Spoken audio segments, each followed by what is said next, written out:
"You're dead to us," Jennifer said. Then she walked to the kitchen counter, picked up my pill organizer, the one Martha had labeled so carefully before she died, and dropped it in the trash. All 7 days, Monday through Sunday, my heart medication, blood thinners, the pills keeping me alive at 72. She didn't even look at me when she did it, just turned back to her laptop like she'd thrown away junk mail. If you want to know what happened when the ambulance arrived, subscribe and comment what time it is where you are. The thing about dying is it doesn't happen all at once. Not when you're 72 with a bad ticker and arteries that need pharmaceutical help to keep blood moving. You don't clutch your chest and fall over like in the movies.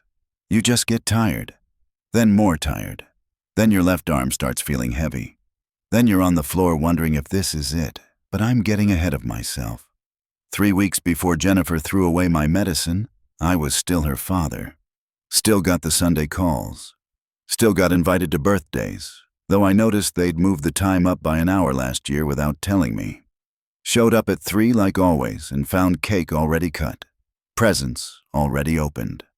"Oh, Dad, we texted you," Jennifer had said. "We moved it to 2. I'd checked my phone. No text.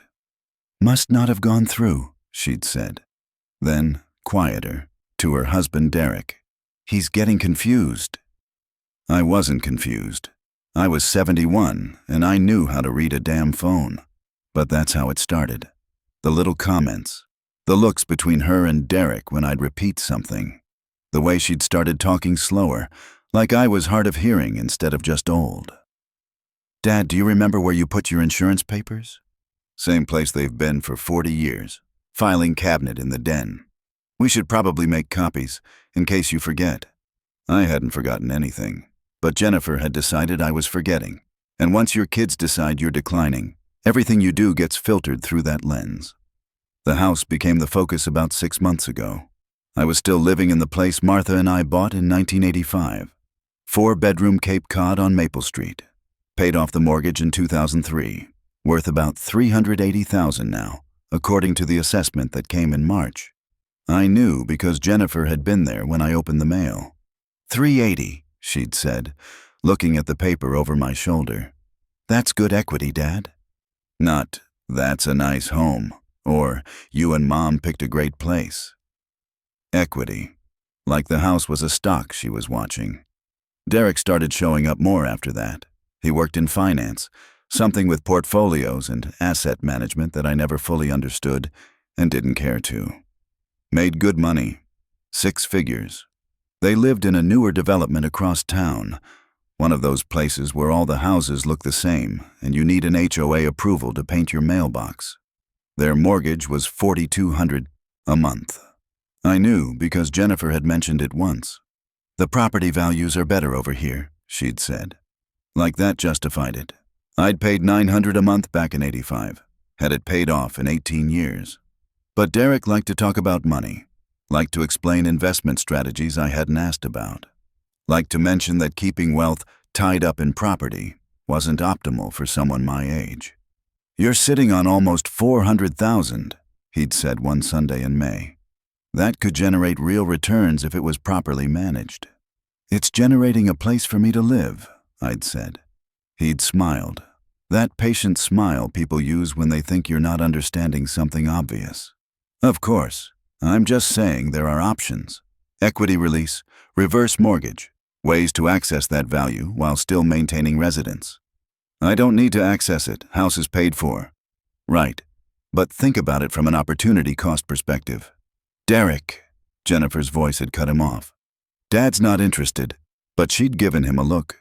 Not an angry look, a not yet look. I'd seen it. The Sunday calls got shorter after that, down to 10 minutes, then 5. Always ended the same way. "Okay, Dad, we have to run.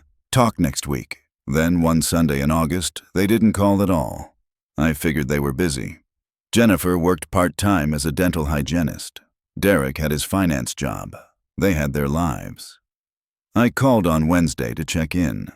Jennifer picked up on the 4th ring. "Hey, Dad, what's up? Just wanted to see how you're doing." "We're fine. Kinda busy right now." I heard Derek in the background. "Is that your father?"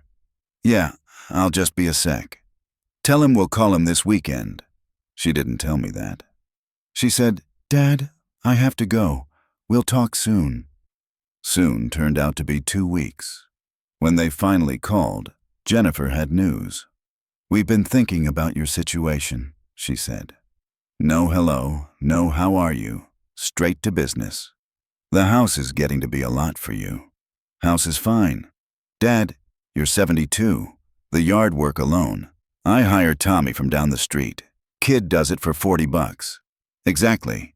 You're paying someone to do something you can't do anymore. And what about the stairs? What if you fall? Haven't fallen yet. Yet. That's the word, Dad. Yet. She paused. Derek and I have been looking at options. There it was. Options. We found a really nice assisted living place. Garden View. It's only 20 minutes from us. They have activities, meal plans, nursing staff on site. I don't need nursing staff. Not now. But you will. And it's better to plan ahead. I'm planning to stay in my house. Derek's voice in the background again. This time I heard it clearly. Tell him about the financial piece. Financial piece. Jennifer cleared her throat. The thing is, Dad, Garden View is expensive. $4,800 a month. But if we sold the house, there'd be plenty to cover it, and we could set up a nice trust for the remainder. Set up a trust. For your care, so you never have to worry. I'm not worried, and I'm not selling the house. Silence. Then Derek, closer now, like he'd taken the phone. Frank, let's look at this rationally. You're living alone in a 4-bedroom house you can't maintain. The property taxes alone are $6,800 a year. That's money going out the door for space you're not using. It's my space. I understand the emotional attachment. But from a practical standpoint, Derek, I'm not selling my house. We're not saying sell it tomorrow. We're saying consider your options before you don't have any. You're not getting younger. If something happens, if you have a fall or a medical event, we're going to have to make these decisions for you anyway. Wouldn't you rather be part of the conversation? There's no conversation. I'm staying here. I hung up. They didn't call back. Not that week. Not the next week. On September 15th, 3 weeks ago, they showed up at my door. No warning. Just knocked at 11 on a Tuesday morning. I opened the door. Jennifer walked in without being invited. Derek followed, carrying a leather folder. We need to talk, Jennifer said.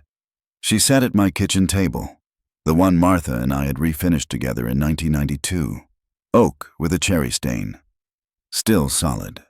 Derek sat next to her, opened the folder, pulled out papers. We had some documents drawn up, he said. Power of attorney, healthcare proxy, durable POA for financial decisions. I don't need... Dad, you're 72. You need these things in place. What if something happens? If something happens, I have a will. A will doesn't help if you're incapacitated. These documents let us make decisions on your behalf.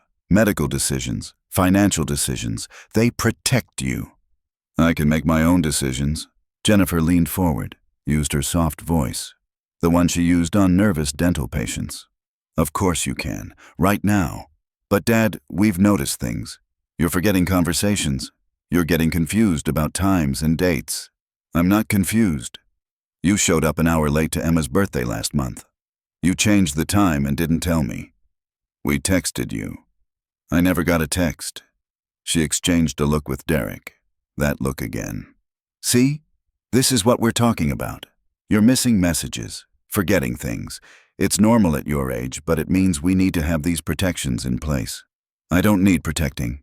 Derek slid the papers across the table. Just look them over. They're standard documents. Everyone your age should have them. It's responsible planning. I looked at the top page. Power of attorney. Effective immediately. Giving Derek and Jennifer authority to make financial decisions on my behalf, including but not limited to selling property, managing accounts, accessing funds, making investments. This lets you sell my house only if it became necessary. It won't be necessary. Dad, please, just sign them. It'll give us peace of mind. No. Jennifer's voice changed, got harder. You're being stubborn. I'm being clear. I'm not signing anything. Fine. She stood up. Derek gathered the papers. They walked to the door. Jennifer turned back.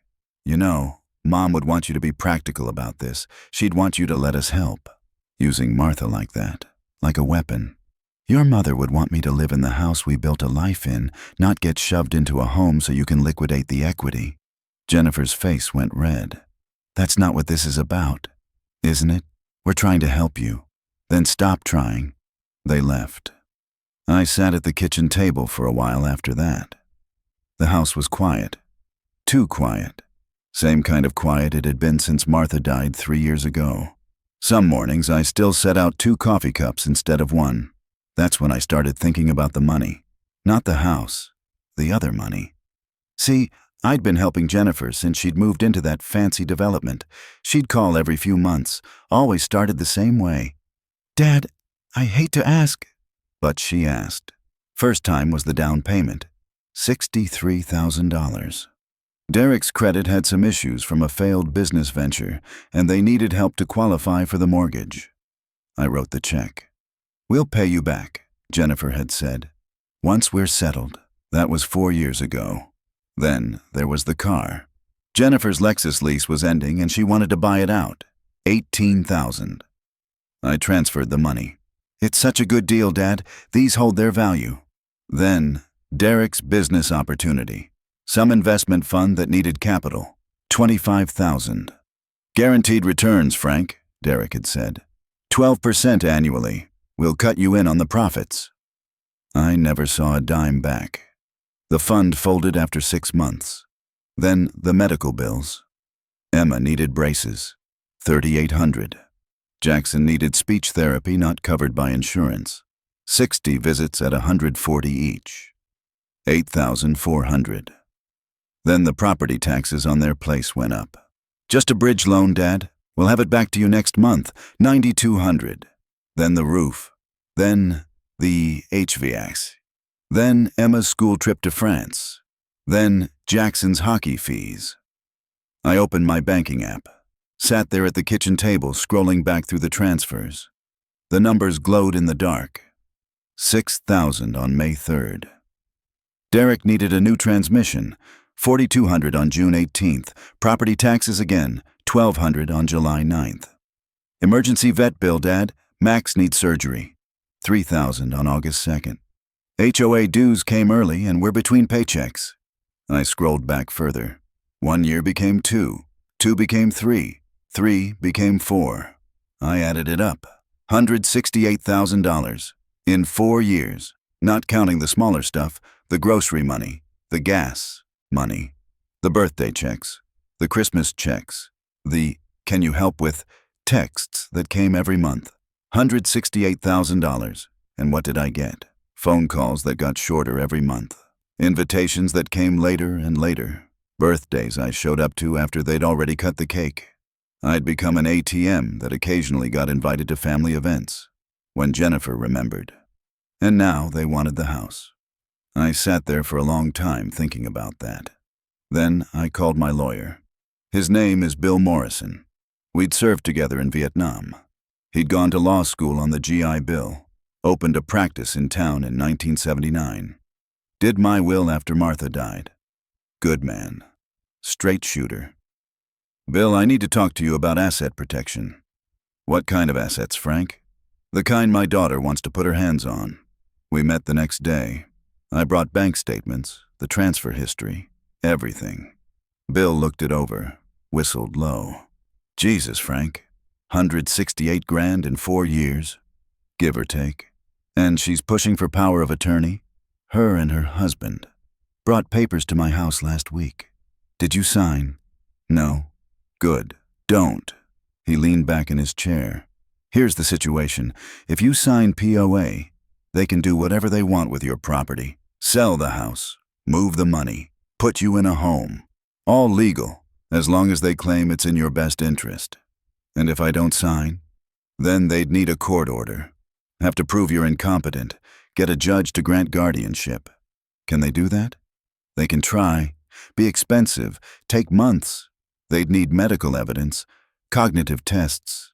Proof you can't manage your affairs. He looked at me. Can you manage your affairs? I'm 72, Bill, not brain dead. Then let's document that. I'll set you up with Dr. Patterson. Cognitive evaluation, memory tests, mental status exam, full workup. We get that on record, showing you're competent, makes it a hell of a lot harder for them to claim otherwise. I saw Dr. Patterson on Thursday. Spent 2 hours doing tests, memory recall, problem solving, clock drawing, spelling words backward, answering questions about current events, dates, my medical history. Dr. Patterson reviewed the results. Mr. Sullivan, you're sharp as a tack. Score in the 92nd percentile for your age group. No signs of cognitive decline. No memory impairment. You're doing better than most 50-year-olds I see. He put it in writing.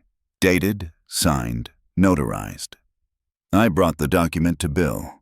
Perfect, he said. Now let's talk about the house. What about it? You want to protect it?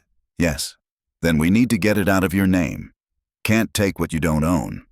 He explained the options. Living trust. Transfer to family member, LLC ownership. Each had pros and cons. Tax implications. Medicaid look-back periods. Ways it could be challenged. Simplest option, Bill said, is transfer deed to someone you trust. Keeps you living there, but ownership changes. They can't force a sale if it's not yours. Who would I transfer it to? Who do you trust? Good question. I didn't have other kids. Martha and I had just Jennifer. No siblings left. My brother died in '08. Martha's sister passed in 2015. I thought about it for a while. Then I remembered Tommy. Not Tommy the neighbor kid who did my lawn. Tommy Morrison. Bill's son. I'd known him since he was born. Good kid. Marine Corps vet like me. Did 2 tours in Afghanistan. Came back, got a job with the Public Works Department. Married a nice girl named Sarah. Had a baby on the way. Tommy checked on me sometimes. Stopped by after snowstorms to clear my walk. Brought his wife over for coffee a few times. Never asked for anything, never wanted anything. Just showed up because he was a decent human being. I asked Bill about it. You want to deed the house to Tommy? With the understanding I keep living here, and when I die, he sells it and keeps the proceeds. Consider it a gift for being a good kid. Bill smiled. Tommy would do right by you, I know that. But Frank, you're giving away a $380,000 asset to someone who'll actually appreciate it instead of liquidating it to fund an HOA payment. Fair enough. Let me draw up the papers. We did the transfer on September 28th. Life estate deed. I retained right to live in the house until my death. Tommy owned the property but couldn't sell it while I was alive without my consent. When I died, it became fully his. All legal, all documented, all filed with the county clerk. The house wasn't mine anymore. I felt lighter after that. Then I went to the bank. My accounts had Jennifer listed as beneficiary. Made sense when I'd set it up. She was my daughter. Who else would I leave it to? But beneficiary isn't the same as power of attorney. She couldn't touch the money while I was alive, only after I died. Still, I changed it, removed Jennifer, made Tommy the beneficiary instead, along with Sarah and the baby. They'd been more family to me in the last year than Jennifer had been in the last 4. I kept $30,000 in my main checking account. Enough for bills, groceries, medications, emergencies. The rest, about $212,000, I moved into a trust, irrevocable trust, managed by Bill. Distributions to me as needed for living expenses. When I died, remainder went to Tommy, Sarah, and the baby. Jennifer couldn't touch it. Derek couldn't touch it. It was gone. I felt even lighter after that. Then I waited. Didn't take long. Jennifer called on October 3rd, Sunday. Right on schedule. Hey, Dad. Jennifer. How are you feeling? Fine. Good. Listen, Derek and I have been talking. We think we were too pushy about the POA thing. We don't want you to feel pressured. Okay? But we do think it's important to have some kind of plan in place, just for emergencies.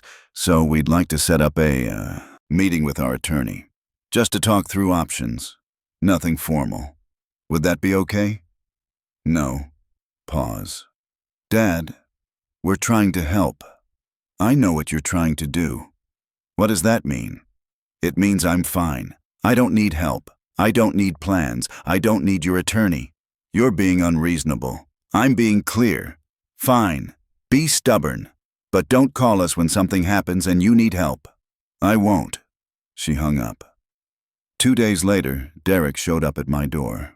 Alone this time. No Jennifer. Frank, can we talk? About what? About this situation. I think there's been a misunderstanding. I didn't invite him in. We stood in the doorway. No misunderstanding, Derek. I know what you want. Answers no. What do I want? My house. My money. Whatever you can get your hands on to fund that mortgage you can't afford. His face went hard. That's not fair. $168,000 in 4 years. That fair? We've been going through a rough patch. 4-year rough patch?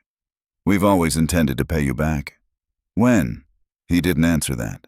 Look, he said. Jennifer's worried about you. We both are.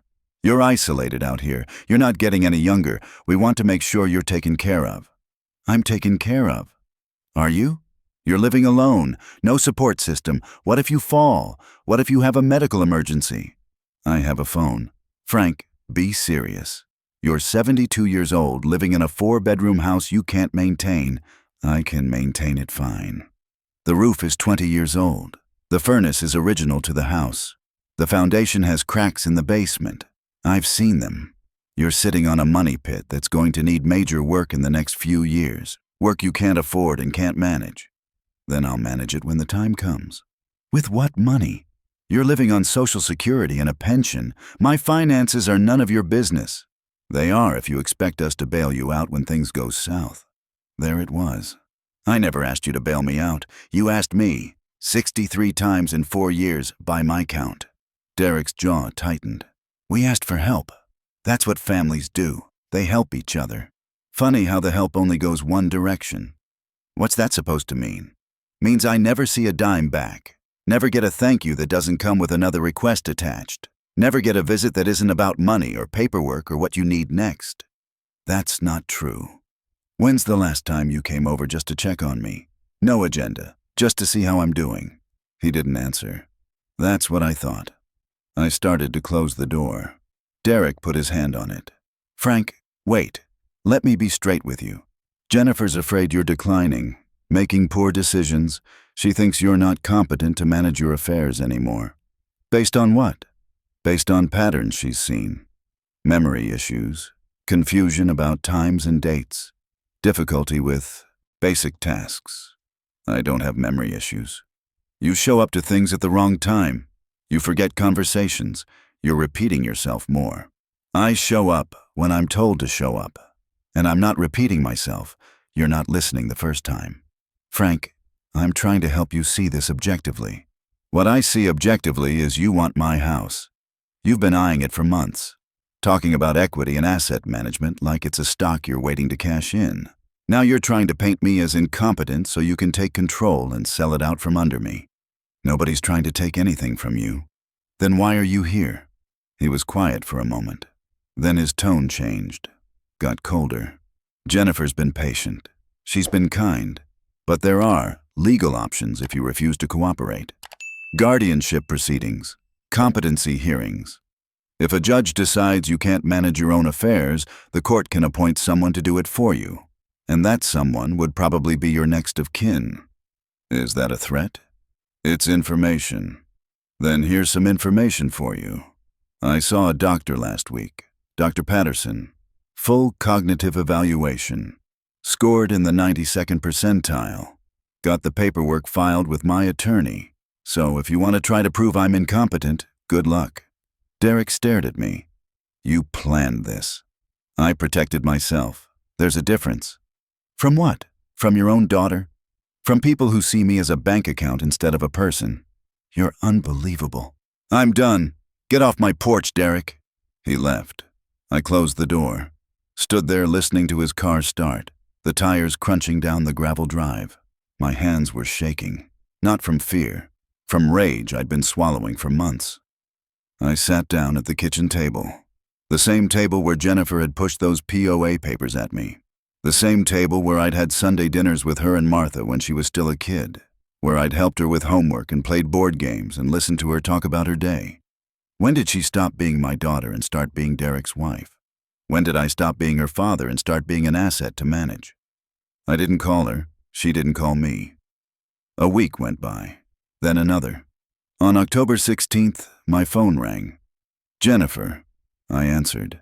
Dad, we need to come by and pick up some of Mom's things. What things? Her jewelry, the china set, some photo albums. We've been meaning to get them and we're going to be in the area tomorrow. Those are mine. Dad, they're family heirlooms. They should be passed down. I'm not dead yet. I'm not saying... Look, I just want to make sure they're safe. That they don't get lost or damaged. They're safe. Dad, please. I'm trying to preserve Mom's memory. Using Martha again. You want to preserve her memory? Come visit her grave. You haven't been there since the funeral. Silence. That's not fair. Neither is this conversation. Don't come by tomorrow. I won't be here. I hung up. But I was there. Of course I was there. Jennifer showed up at 2. Derek was with her. So was a locksmith van. I watched from the window as Derek talked to the locksmith, pointed at my door. The locksmith shook his head. Derek pulled out his phone, showed him something. The locksmith looked at the door again, shook his head again, got in his van and left. Derek stared at my house for a long moment. Then he took out his phone and made a call. 20 minutes later, a sheriff's deputy pulled up. I opened the door before they could knock. Mr. Sullivan? The deputy was young, maybe 30. Looked uncomfortable. That's me. Sir, I got a call about a wellness check. Your daughter's concerned about you. I'm well. She says you've been acting erratically. Missing appointments. Refusing help. I haven't missed any appointments. And I don't need help. She also says you've been isolating yourself. Not answering calls. I answer when I want to talk. That's not isolating. That's boundaries. The deputy glanced back at Derek. Derek made a "see" gesture. Sir, your daughter's worried you might be experiencing some cognitive decline. I'm not. I have documentation from my doctor dated October 10th, full cognitive eval. I'm competent, I'm healthy, I'm fine. Can I see that documentation? I went inside, got the papers from the folder on the counter, brought them back. The deputy read through them, took his time. This looks thorough. It is. And you're living here alone? By choice? Managing your own affairs? Yes. He handed the papers back. Looked at Derek again. Sir, your father-in-law appears to be doing fine. I don't have cause for any further action. Derek stepped forward. Officer, with all due respect, that evaluation doesn't tell the whole story. He's been erratic, paranoid, making accusations. Have you witnessed any behavior that suggests he's a danger to himself or others? He's not taking care of the house. There are safety issues. Is the house hazardous? The foundation has cracks. Is it structurally unsound? Condemned? No, but then I don't have grounds to intervene. Sir, he turned to me. Do you feel safe here? Yes. Do you have family or friends who check on you? I have neighbors and friends. Do you have access to food, medication, utilities? Yes. The deputy nodded. Then you're good. If anything changes, you can call us. But right now, I don't see an issue. He left. Derek stood in the driveway staring at me. Jennifer got out of the car, walked up to the porch. Dad, why are you doing this? Doing what? Pushing us away, being hostile. We're trying to help you. No, you're trying to control me. There's a difference. You're being paranoid. Am I? You showed up with a locksmith. Were you going to break into my house? We were worried you might be inside and unable to answer the door. Bullshit. You were going to change my locks. That's insane. Is it? Because it sure looked like you were trying to get that locksmith to do something before he decided it wasn't legal and left. Jennifer's face flushed. You're unbelievable. After everything we've done for you, everything you've done for me, name one thing. We include you in our lives. You invite me to birthdays after the cake's already cut. You call me once a week for 10 minutes. You show up when you need money. That's not including me. That's tolerating me. We've been busy for 4 years? You've been too busy for 4 years to visit your father, except when you need something? Oh my God, you're really going to play the victim card? Poor Dad, so neglected, living alone in his big house while we're struggling to keep our heads above water. Maybe you wouldn't be struggling if you lived within your means instead of in a house you can't afford. Her mouth opened, closed, opened again. Are you seriously, after all the money you've spent on us, now you're throwing it in our faces? I'm not throwing anything. I'm stating facts. We never asked you to help. Yes, you did. 63 times. I counted. Those were loans. That never got paid back. That's not a loan, Jennifer. That's a gift you didn't say thank you for. She was breathing hard now, face red. You know what? Fine, you're right. We asked for help. We needed help. I'm sorry we had the audacity to think our father would want to support his daughter and grandchildren. I'm sorry we assumed family means being there for each other. It does mean that. But you're only there when you're taking, not when I need you. When's the last time you asked how I'm doing and actually listened to the answer? I ask every time. No, you say how are you, and then start talking about whatever you need before I finish answering. That's not asking. That's a formality before the request. This is insane. You've lost your mind. I've lost my patience. There's a difference. Derek called from the car. Jennifer, come on. He's not going to listen. She stared at me. You know what, Dad? Fine. You want to be alone? Be alone. But don't call us when you fall and can't get up. Don't call us when you're sick and need help. Don't call us at all. I won't. Good. She turned to leave. Stopped. Turned back. You're dead to us. Then she walked to the kitchen. I thought she was going to grab her purse. That's where she'd left it, on the counter by the fridge. Instead, she picked up my pill organizer, the one Martha had labeled. Monday through Sunday. Each day divided into morning, noon, evening, bedtime. My heart medication, blood thinners, cholesterol meds, blood pressure pills. The pills that kept my 72-year-old arteries functioning. Jennifer held the organizer up, looked at me. If you won't take care of yourself, then neither will we. She opened the trash can, dropped the organizer in. All 7 days, all 4 doses per day, 28 compartments of medication that cost me $260 a month even with Medicare. Just gone. Derek didn't say anything, just watched. Jennifer grabbed her purse, walked past me, stopped in the doorway. When you change your mind, don't bother calling. We're done. They left. I stood there listening to the car drive away. Then I looked at the trash can. The pill organizer sat on top of an empty soup can and some junk mail. I could see the white and pink and yellow pills scattered across the bottom compartments. I should have pulled it out, washed it off, reorganized the pills. But I just stood there. Maybe it was shock. Maybe it was pride. Maybe it was the part of me that thought this couldn't be real. That Jennifer couldn't have actually just thrown away my medication like I was a child being punished. I sat down at the kitchen table. The house was quiet again. Too quiet. My chest felt tight. Not painful. Not yet. Just tight.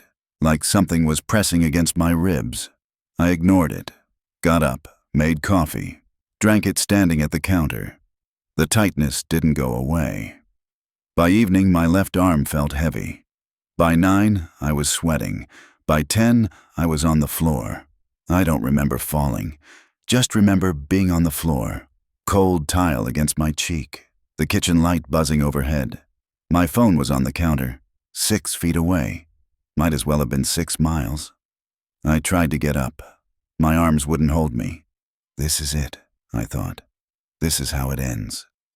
On the kitchen floor alone because my daughter threw away my medication. Then I heard a key in the lock. The front door opened. Frank, you home? Tommy's voice. He'd been stopping by every few days since the deed transfer. Just checking in, making sure I was okay. I tried to call out. Nothing came. Footsteps in the hallway. Then Tommy was in the kitchen doorway. Jesus Christ. Frank! He was next to me. Phone out. Calling 911. Ambulance to 247 Maple Street. 72-year-old male. Unresponsive. Possible cardiac event. His hand on my shoulder. Stay with me, Frank. Help's coming. I heard sirens. Close. Getting closer. Then paramedics. Voices. Hands on me. Blood pressure cuff. IV needle. History of heart disease? Tommy's voice. Yes. He's on medication. Thinners. Beta blockers. When was his last dose? I don't know. Frank, can you hear me? When did you take your meds? I couldn't answer.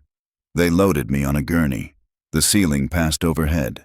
Front door, porch light, night sky, ambulance doors closing, engine starting. Sirens. Then the hospital. Bright lights, ER. Doctors. Monitors beeping. Someone asking Tommy questions. Is there family we should call? He has a daughter. Do you have her number? Tommy gave it to them. I wanted to say no. Don't call her. But I couldn't speak. They called anyway. I was in the ER for 3 hours. Ran tests. EKG. Blood work. Chest x-ray. The doctor came back with results. Mr. Sullivan, you're in atrial fibrillation. Your heart's beating irregularly. We need to get it under control, but the bigger concern is you're not therapeutically anticoagulated. Your INR is way too low. When did you last take your blood thinner? I managed to croak out an answer. 3 days? 3 days? Why did you stop? Didn't stop. Got thrown away. The doctor frowned. Thrown away? Tommy spoke up. What happened, Frank? Jennifer. Threw them in the trash. The doctor and Tommy exchanged a look. Your daughter threw away your medication? Yes. Why? Because she was angry. The doctor's expression changed. I'm going to document this. Mr. Sullivan, do you feel safe at home? Yes. Has anyone been preventing you from accessing your medication? Just that once. Has anyone been threatening you, coercing you? They want me to sign power of attorney. I said no. The doctor wrote something down. I'm going to have social services come talk to you. This is a serious issue. Tommy stayed with me. Around midnight, Jennifer showed up. I heard her voice in the hallway. I'm here for Frank Sullivan. I'm his daughter. The nurse's voice. He's stable. Room 7. Jennifer walked in. Saw me on the bed. Monitors beeping. IV in my arm. Her face went pale. Dad? I didn't answer. She looked at Tommy. What happened? He collapsed. Heart arrhythmia. He wasn't on his medication. Why not? Tommy's voice went cold. You tell me. Jennifer's eyes flicked to me, back to Tommy. I don't know what you're talking about. He says you threw his medication away. That's not... I didn't... He's confused. He's not confused. The doctor documented it. So did the paramedics. And I'm documenting it too. Who the hell are you? Tommy Morrison. I own Frank's house. Jennifer blinked. What? He deeded it to me last month. Life estate. I'm his landlord now, which means I have a vested interest in his health and safety. He can't just give away his house. He can. He did. All legal. Filed with the county. Jennifer's mouth opened, closed. Then Derek walked in. What's going on? Jennifer turned to him. Dad gave away his house. Derek's face went blank. He what? Deeded it to some guy named Tommy Morrison. Derek looked at me. Frank, what did you do? I found my voice. Weak, but there. Protected myself. From what? From you. Jesus Christ, this is exactly what we were worried about. You're making irrational decisions. Giving away property to strangers. Tommy's not a stranger. He's been more family to me than you've been in 4 years. This is insane. You're clearly not competent. The doctor walked in. What's going on here? Derek straightened up, put on his professional voice. Doctor, I'm Derek Chen. This is my wife Jennifer, Frank's daughter. We've been concerned about his cognitive state. He's been making erratic decisions. giving away property. Clearly, he's not thinking clearly. The doctor looked at me. Mr. Sullivan, did you deed your house to Tommy Morrison? Yes. Were you coerced? No. Did you understand what you were doing? Yes. And you have documentation of your cognitive status. Dr. Patterson, October 10th, in my file. The doctor nodded, turned to Derek. Mr. Sullivan underwent a full cognitive evaluation 3 weeks ago, scored in the 92nd percentile. He's legally competent. Any decisions he made regarding his property are valid. Derek's jaw tightened. With all due respect, that evaluation doesn't account for recent decline. There's no decline. His cognition is intact. His decision-making capacity is intact. What's not intact is his medication regimen, which apparently was interrupted when someone threw his pills away. Derek went quiet. Jennifer's face was red. That's not what happened. That's what Mr. Sullivan reported. That's what I documented. And frankly, interfering with someone's medication is a serious issue. Potentially criminal. I didn't interfere. You threw his pill organizer in the trash. I was upset. Being upset doesn't give you the right to endanger his health. The room went silent. Then Derek's voice, lower now. Doctor, we're just trying to look out for him. He's isolated. He's refusing help. We're worried. Then maybe try helping in ways that don't involve taking control of his assets or throwing away his medication. Derek didn't have an answer for that. The doctor turned to me. Mr. Sullivan, I'm admitting you overnight for observation. We'll get your heart rate stabilized and restart your anticoagulation. You should be able to go home tomorrow. Do you have someone who can check on you? Tommy spoke up. I'll make sure he's okay. Good. The doctor looked at Jennifer and Derek. Visiting hours are over. You can come back tomorrow. Jennifer didn't move. I want to talk to my father. He needs rest. 5 minutes. The doctor looked at me. Mr. Sullivan? I was tired. So damn tired. But I nodded. The doctor and Tommy left. Jennifer and Derek stood at the foot of my bed. Nobody spoke for a long moment. Then Jennifer, quietly. Dad, I didn't mean for this to happen. Didn't you?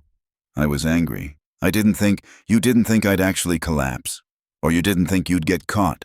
That's not fair. You threw away my medication, Jennifer. Pills I need to stay alive. What did you think would happen? I thought you'd fish them out of the trash.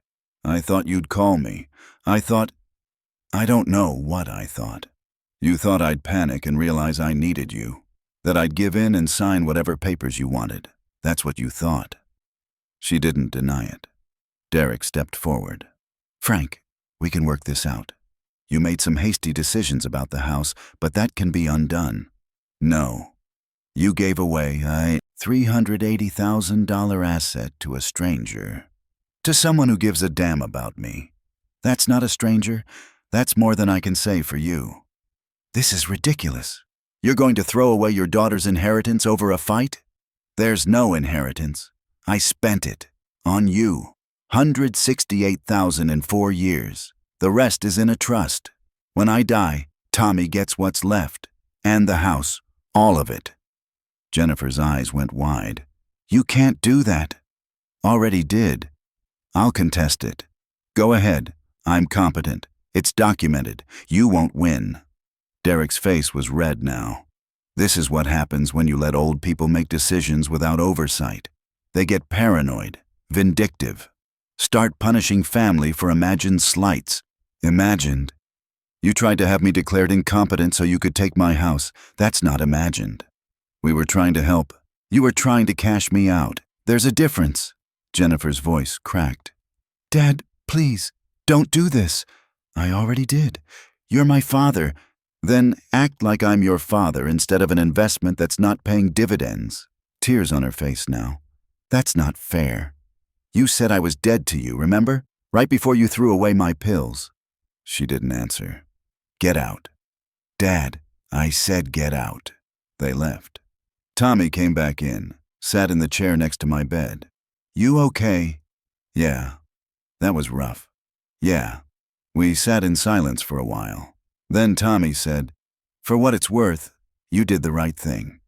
Did I? Yeah. You protected yourself. That's not selfish. That's survival. I nodded. Didn't trust my voice.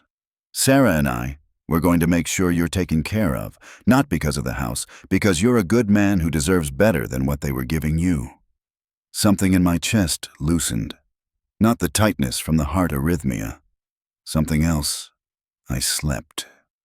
They kept me overnight, monitored my heart, adjusted medications.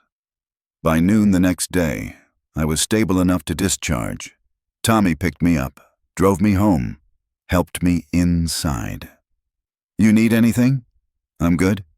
Sarah's making dinner. We'll bring some by later. You don't have to. I know, we want to. He left. I sat at the kitchen table. The house was quiet, but this time it didn't feel empty. My phone buzzed. Jennifer. Dad, can we please talk? I stared at the message, thought about answering, thought about saying yes. We can talk. We can work this out. We can be a family again. But I didn't, because we couldn't be a family again. We'd never been the family I thought we were. I'd been a bank, an asset, a problem to manage, and I was done. I blocked her number. Then I got up, went to the trash can. The pill organizer was still there. I'd left it. I pulled it out, washed it, refilled it from the backup bottles I kept in the cabinet, Monday through Sunday. Morning, noon, evening, bedtime. Same labels Martha had written. I took my evening dose. Sat back down at the table. The clock ticked. The heater hummed. Outside, I heard Tommy's truck pull into his driveway next door. And for the first time in 4 years, I felt like I was home. If you like this story, please like it, subscribe to the channel, and share your impressions in the comments. To listen to more stories, click on the window on the right. Thank you for being with us.